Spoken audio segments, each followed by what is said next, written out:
The wave of populism. यसलाई नै main मुद्दा बनाएर हामी हाम्रो डिस्कसनलाई पनि अगाडि बढाउँदै छौं. Ladies and gentlemen, a humble request to all our distinguished guests and participants to kindly bear with us and be with us for this third session as well. As we talk about populism, the wave of populism, we have our distinguished speaker, a noted Indian public intellectual, Indian political scientist, Mr. Pratap, Bhanu, Mehta, म हार्दिक अनुरोध गर्न चाहन्छु. हामीलाई live टेलिभिजनबाट हेर्नुहुने सम्पूर्ण दर्शकवृन्दहरूलाई पनि हामी धेरै धेरै धन्यवाद दिन चाहन्छौँ अहिलेसम्म हामीलाई दिनुभएको साथका लागि र यो तेस्रो सेसनमा पनि यहाँको साथ रहनेछ भन्ने अपेक्षा हामीले राखेका छौँ. विभिन्न सामाजिक सञ्जालबाट हामीलाई लाइभ हेरिराख्नु भएको छ भने कान्तिपुर कन्क्लेभ 2024 मा अवश्य पनि कमेन्ट गर्नुहोला र यो भिडियो शेयर गरेर अझ बढी माझ पुर्याइदिनु होला भन्ने अनुरोध पनि हामी गर्न चाहन्छौँ. Ladies and gentlemen, populism has most definitely taken the world by its grip over the past decade or so, we believe. And in this session, we will ask or try and find answers to a few questions. If South Asia does have its own brand of populism, what are some of the salient features of populism in this part of the world, and how does it differ from more developed parts of the world as well? यसको कुराकानी गर्नका लागि हामीसँग प्रताप भानु मेहताजी हुनुहुन्छ र moderate गर्नका लागि the Kathmandu पोस्टका editor विश्वास बरालजी पनि हुनुहुन्छ. पुनः एकपटक हल बाहिर रहनुभएका सम्पूर्ण अतिथि महानुभावहरूलाई हलभित्र आइदिनुका लागि अनुरोध गर्दै now it is my distinguished pleasure and honor, ladies and gentlemen, to welcome our panelists, Indian political scientist Mr. Pratap Bhanu Mehta, to kindly join us onto the stage for this session where we discuss the wave of populism. Yeah, I think.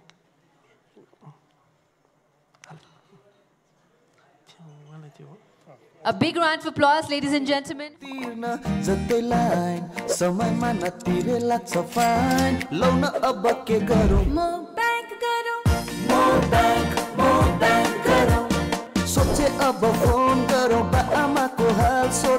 Balance सकिएछ लौन अब के गरौँ म bank गरौँ सामान किन्न पसल गइन्छ खुद्रा नभए झन्झटमा परि. It's always a little tricky, and sorry to keep you waiting for a little longer. Please bear with us.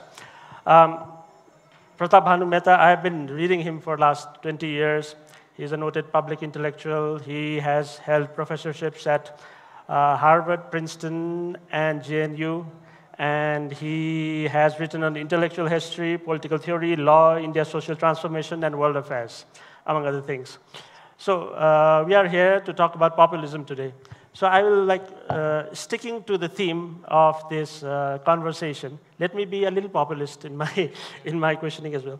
So a very straightforward question would be, what is populism? But I think we'll get into too much theory that way, so let me reframe it. In this part of the world, what makes leaders like Narendra Modi or KP Sharma only populist? And in your opinion, looking around the region, which is the most populist political party, or which is the most populist political leaders? First of all, it's a great privilege being here, and sorry to keep you for lunch.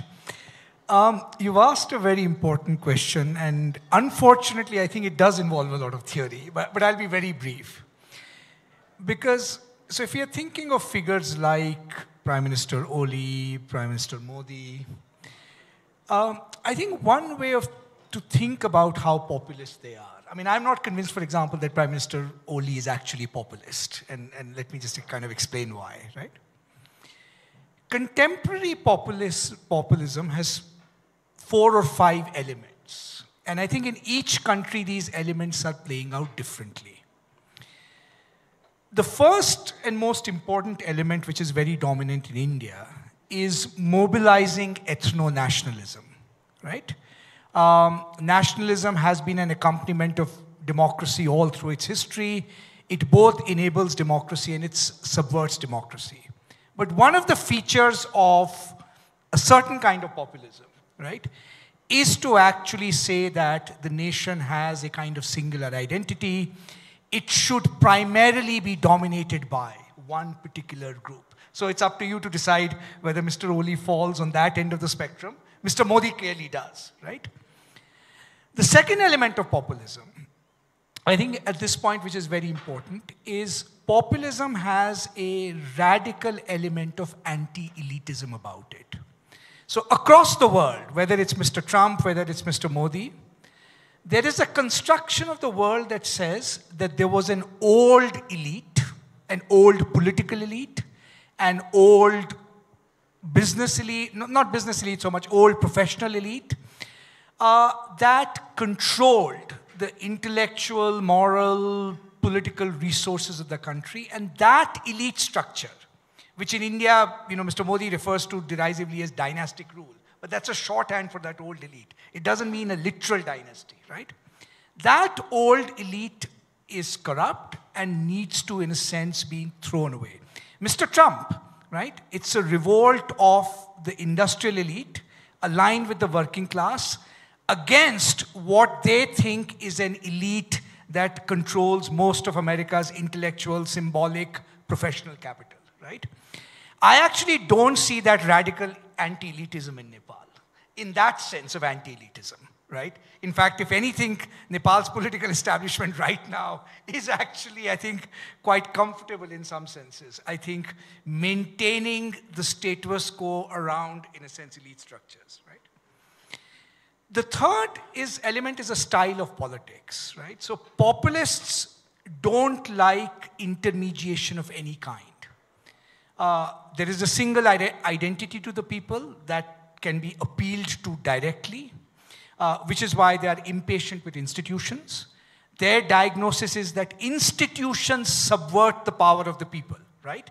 Because institutions are elitist. Courts have been used to stymie economic growth. Checks and balances are actually really not about holding government accountable. Checks and balances don't prevent the people from doing the things they want to do. So there is an incredible contempt and impatience with any form of intermediate power, right? And there are elements of that in Nepalese politics, but it's not, in a sense, as prominent, I think, as it is in India at the moment. And the final thing I would say about populism, which I think for South Asia is very important, and particularly I think going ahead will be important for Nepal. So at one level, populists play identity politics, right? Like Mr. Modi does. He believes in majoritarianism. He believes in the project of constructing India as a Hindu nation, right? But behind that is a very interesting kind of thinking about society. And it goes this way. So when we think of the center and left in politics, in most countries, center and left usually thinks either in terms of class or in terms of smaller identities like caste, right? There's either class determination or there is a determination by some smaller identities. If you simply get the caste arithmetic right, you can form a coalition and win, right? One of the things that modern populists have done is they reject both of those forms of determination for this larger nationalist project. It's not that they won't engage with caste, that they won't take caste into account when necessary, but this mistake that the left and the center has consistently made, that there is some social identity that will allow you to determine where your politics goes, right? If you are working class, you will vote X way. If you are Dalit, you will vote Y way, some other way. It's a rejection of that determination of politics by these kinds of social identities, which allows them to mobilize these identities into this larger ethno-nationalist project. And I actually don't see too much of that in Nepal either. So in that sense, I don't think Nepal is quite down the populist track yet. Yeah, you trace the current wave of populism back to the 2008-2009 financial crisis.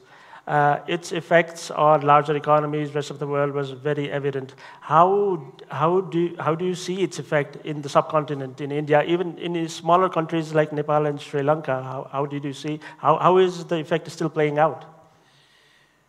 So, look, the 2009 financial crisis, in some senses, is a global backdrop condition, right? Its effects are not that apparent in our micro politics, but there is one large effect that was apparent, which is from 1989 to 2009, roughly the global paradigm of economic development was relatively set, the direction.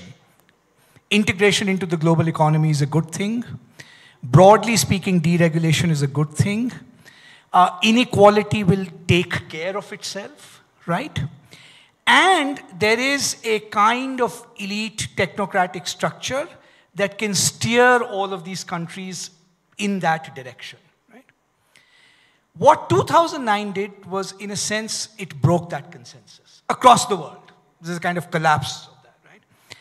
And you might say that centrist parties, non-right-wing parties, really have not fully recovered from that collapse. I mean, right now, if you look at the world, there isn't a single centrist leader who believes in that combination, which, by the way, just to be transparent, I actually think gets a much worse press than it deserves.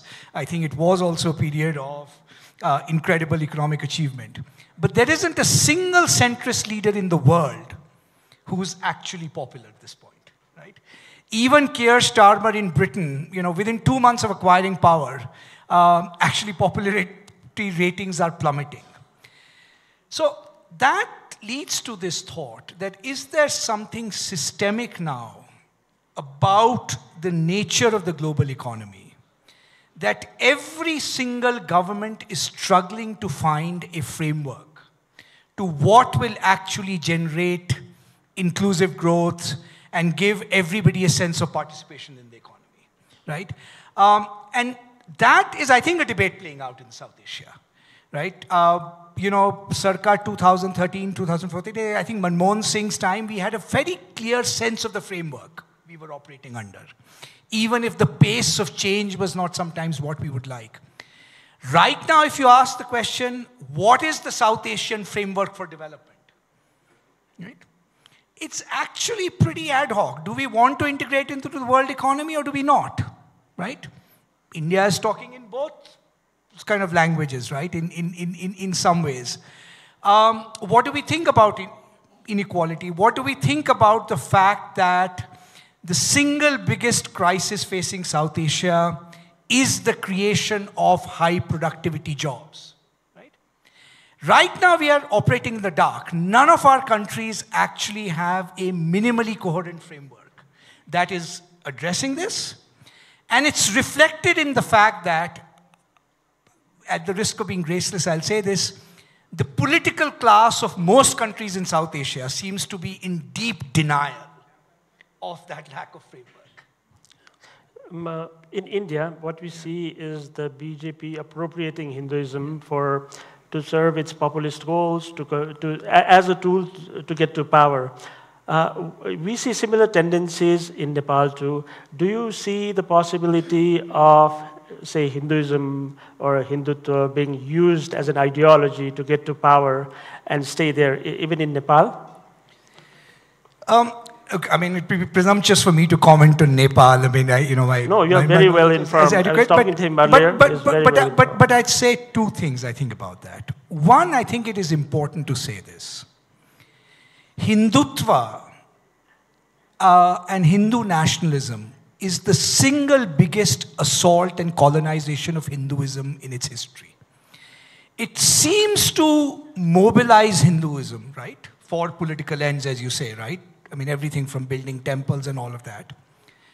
But it is actually involves a transformation of Hinduism.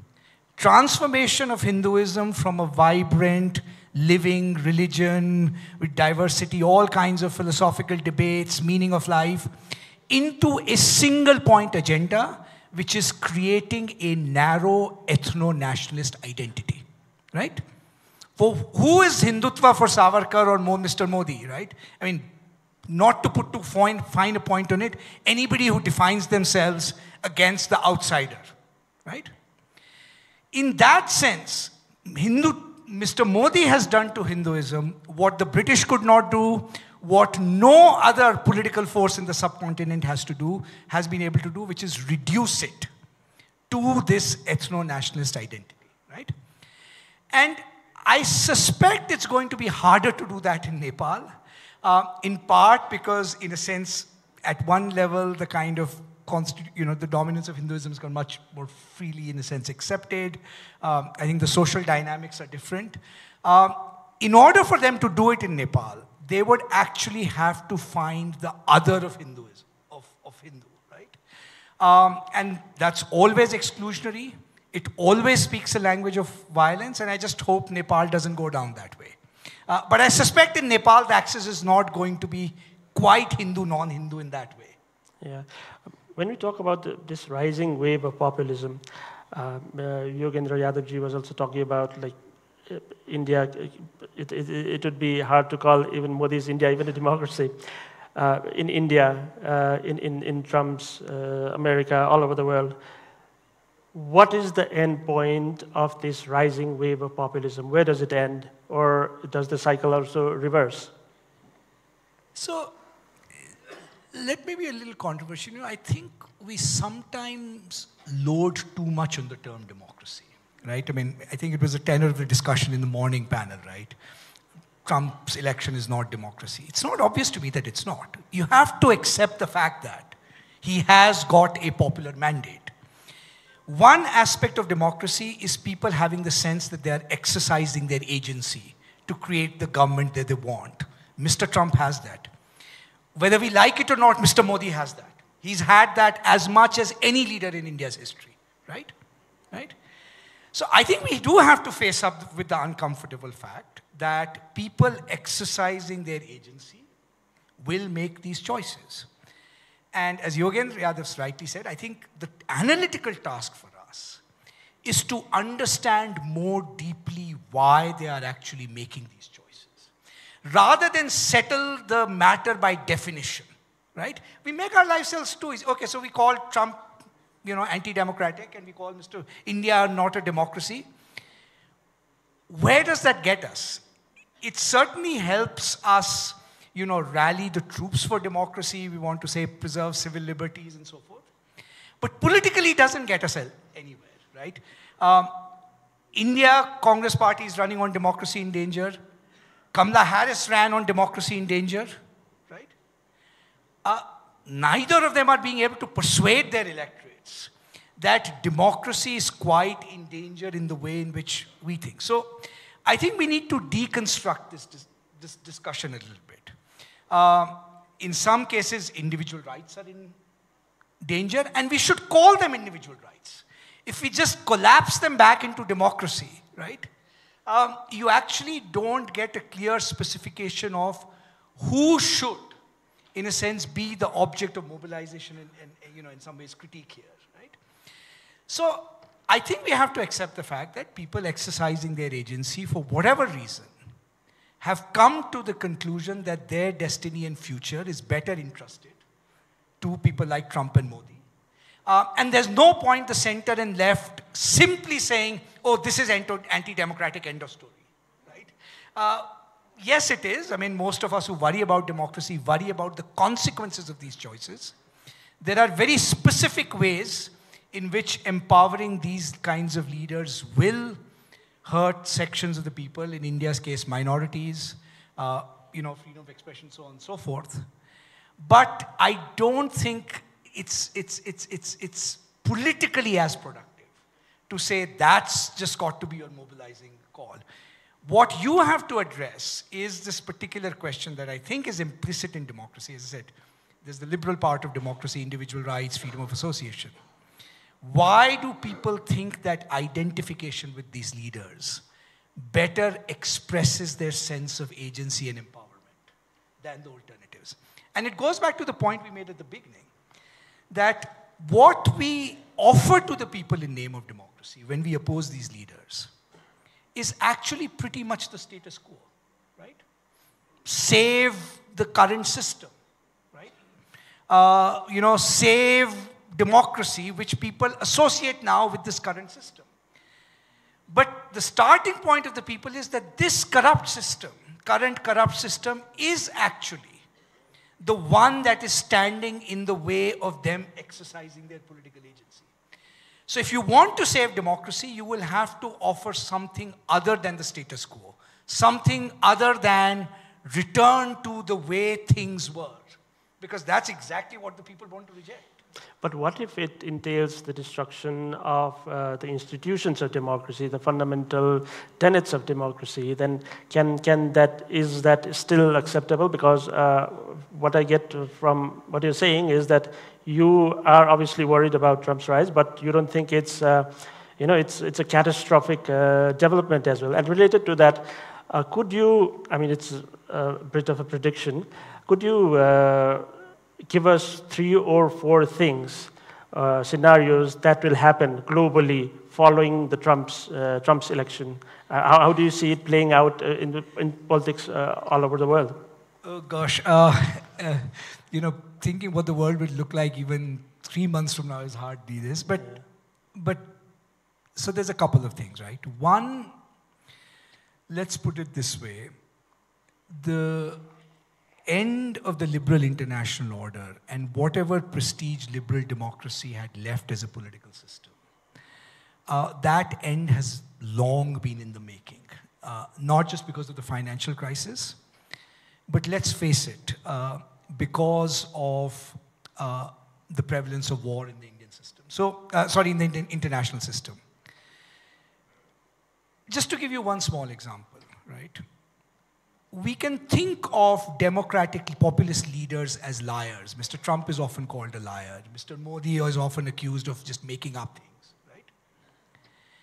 It's very hard to make that argument stick when most of the dominant media structures in our countries, there isn't a war, since the 1970s that they haven't actually lied about, right? How can you actually make the case against mass deportations with any degree of conviction when you're quite comfortable 40, 50,000 people, in a sense, being killed in Gaza with a democratic imprimatur behind it, right? So if you want to gain credibility, it's not going to be enough to scream darkness and democracy is in danger.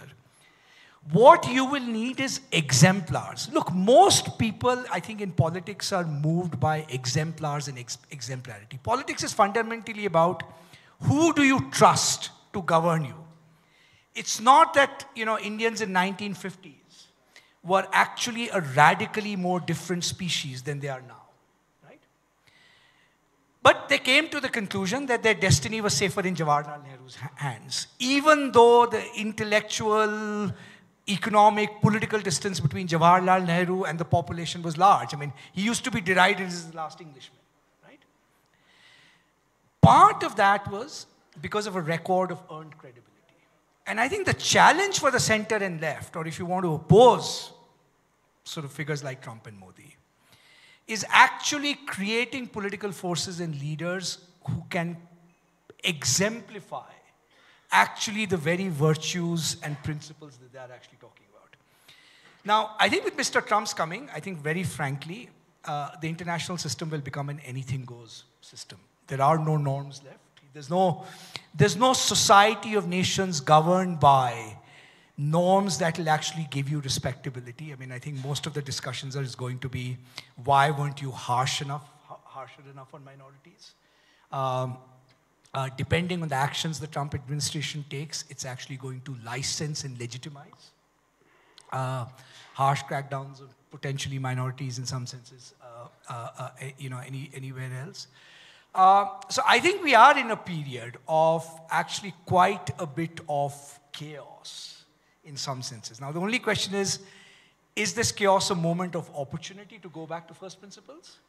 Or do we simply, in a sense, internalize, right, this kind of lack of norms that he starts bequeathing to the international system?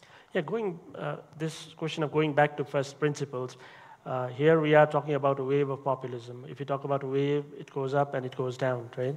So the current wave of populism seems to be going up. So what is the way it goes down? Is it a matter of time? Is it historically does history move in that direction, or like, do we take particular actions so that this wave dies down? So look, of course, if you take the long abstract view, history does move in waves, right? There was the third wave of democratization in the 1970s, 80s, massive wave of democratization, then de-democratization. So in the longitude of history, you can always, in a sense, say there are waves, right? But the direction that societies will take will depend on the forms of political action that we actually take, in a sense, here and now. And I think, as I said, to me, the central challenge of politics is how do you create political parties, political leaders, those who claim to represent us, that carry some degree of credibility with large sections of the population, right? And ensuring that those politicians and those parties actually have a minimal degree of commitment to democracy. Now, the reason the wave will come, the reason the wave, there will be opportunity, is, as I said, look, none of the populists have deep and serious answers to the economic challenges that we actually face. Latin America is a kind of good example where you've had waves of both right and left populism, right, in some ways, right? I think even in the last election in India, insofar as there was a bit of a pushback against the dominance of the BJP, part of it is that underlying sense, and I think people actually are now willing to express at least this sense more openly, even if they are in the end going to vote for Mr. Modi, is that many of the fundamental problems that Mr. Modi claimed he would solve, right, remain unsolved, right? Consumer spending is flat. Private investment has not taken off in India, right? Indian growth is still largely driven by public sector capex investment in basically two sectors, right? That golden age for the Indian economy that he promised, in a sense, has come back, right? So there are going to be these pockets of discontent that, in a sense, appear from time to time. And the question for political leadership, opposition party leaders is, do you channelize those pockets of political discontent into something more creative and meaningful? Or do you simply say what we are going to promise you is a politics of low aspiration, micro-identity politics, and just reverting back to the status quo? Yeah. If we have questions, we'll take two short questions. Are there questions from the floor? Because we are very close to lunch. If there are no questions from the floor, I'd like to ask one short question. You, in one of your recent columns, you basically, I think the title was the decline of Modi is like the forecast of decline of Modi is premature. So you expect the Modi rule or the BJP rule to continue till, I don't know, next 10, 20 years? And what will explain the longevity or lack of it? Since political sciences are mostly wrong about the world, I want to predict that it will continue for 20 years, so maybe it won't. I think more than Mr. Modi, look, he's an individual, right? And obviously he matters considerably. I think for India, the two fundamental challenges remain the same, which is, will Hindu nationalism continue to consolidate in the way that it is consolidating? And it is consolidating in forms that go way beyond Mr. Modi. Yogendra Yadav ji said that democratic politics needs a moral force outside of electoral politics. Unfortunately, in India and South Asia, the only source that is providing that force is the RSS, right? That long-term project of cultural transformation, of colonizing, massacring Hinduism into something narrow and exclusivist, right? That's the only big, in a sense, cultural agenda, right, on the horizon. And my fear is that that project now has actually much deeper roots, certainly in India's elites, right? And elites matter a lot because they actually control more power, right? And I think it's going to be a much harder call to actually push that back. Even India's opposition parties actually do not want to quite push back on that project. Rahul Gandhi is an exception in this respect. He calls it out. Almost no other leader in the opposition wants to actually fight on that terrain. So the consolidation of that project in some ways, right, which is a kind of classic modern creation of a ethno-national state project, that I fear has, I think, a longer shelf life than in some senses even Mr. Modi might. So BJP rather than Modi. Or something that has learnt more from the BJP than is healthy for a country like India. Thank you so much, Pratapji. Thank you for a wonderful session. Thank you. Over to you. Thank you very much to our panelists and to our moderator as well, our panelists Pratap, Bhanu, Mehta, and our moderator Biswas, Baral, for this discussion on populism and for shedding the spotlight onto it. Thank you very much for that. Ladies and gentlemen, we now break for lunch. We have 45 minutes for lunch, and I'd like to request all of you to please definitely be back at exactly 3 p.m. as we talk about social media, a double-edged sword. So ladies and gentlemen, we break for lunch and hoping to see all of you back at the hall at 3 p.m. Thank you. घरासी bill तिर्न जतै line समयमा नतिरेला छ fine लौ न अब के गरौँ म bank गरौँ म ब्याङ्क गरौँ सोचे अब फोन गरौँ बा आमाको हाल सोधौँ ब्यालेन्स सकिएछ लौ न अब के गरौँ म ब्याङ्क गरौँ सामान किन्न पसल गइन्छ खुद्रा नभए झन्झटमा परिन्छ लौ न अब के गरौँ म ब्याङ्क गरौँ गरौँ घर भाडा तिर्छु भनेकै 2 हप्ता भइसकेछ ब्याङ्क पुग्दा पुग्दै 6 बजिसकेछ लौ न अब के गरौँ म ब्याङ्क गरौँ NIC Asia मो ब्याङ्क गरौँ NIC Asia ब्याङ्क पनि साथी पनि राम्रो पनि हाम्रो पनि Songs from the valleys of Nepal, a symphony of promise and optimism. The timeless grandeur of living history, a fiery beauty that radiates grace. The majestic Himalayas, meditative, reflective, a surrender to silence. An exquisite palette of colors for your home, echoing the spirit of Nepal's landscape. Royal by Asian Paints.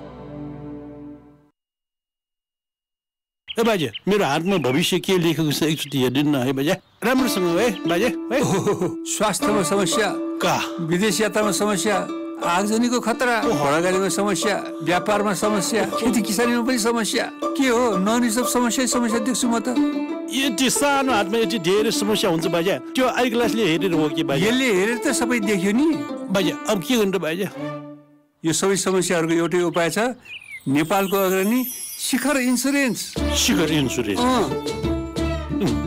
उचित बीमा शुल्क दक्ष जनशक्ति छिटो अनि सजिलै दाबी भुक्तानी दुःख पर्दाको साथी नेपालको अग्रणी शिखर इन्स्योरेन्सले नै गर्छ सारा समस्याको समाधान शिखर इन्स्योरेन्स दुःख पर्दाको साथी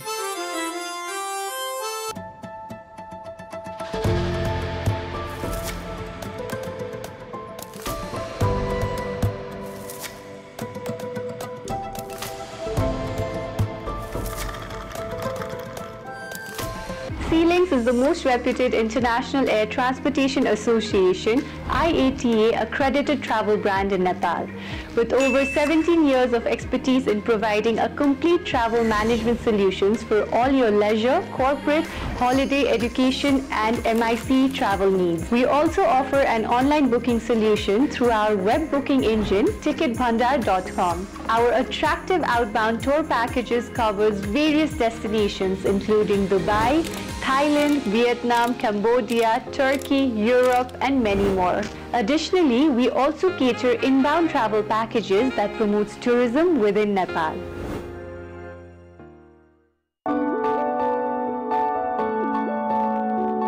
सपनाको छैन सीमाना आकाश सही छ खुला यात्राको छैन किनारा कहिले हुन्न पुरा मुठीमा छ सारा संसारै तिम्रो उडान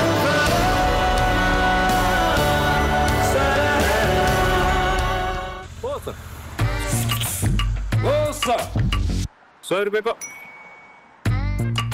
एकछिन 125 गरौँ 150 150 ल एकछिन 200 त्योभन्दा बढी जाँदैन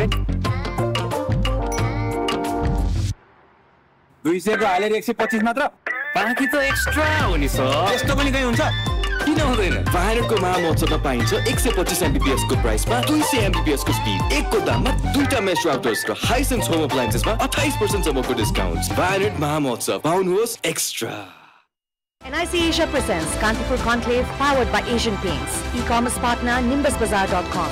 Insurance partner Shikhar Insurance. Hospitality partner Hyatt Regency. Travel partner Zealings Holidays. Airlines partner Nepal Airlines. International airlines partner Cathay. Domestic airlines partner Yeti Airlines. ISP partner Vianet. Sports partner Kantipur Broadcast. Medical partner Nepal Medicine.